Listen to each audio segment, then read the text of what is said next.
Hello guys and welcome back to Guide Nation. Today we are diving into Monopoly Go and uncovering how to get shields to protect your properties from attacks. So let's get started.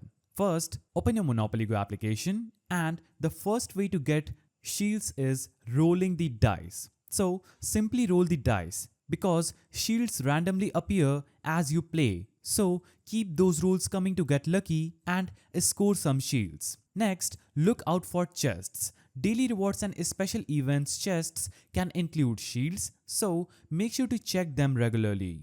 Now another way to earn shields is through the in-game events. Particularly, so participate fully as shields are often hidden among the prizes. Also, keep an eye out for free gifts or bonuses that might offer shields. And that's how you can collect shields in Monopoly Go to keep your property safe. Try these methods and let us know in the comments which one worked best for you. Don't forget to like, subscribe and hit the bell for more gaming tips. Thanks for watching.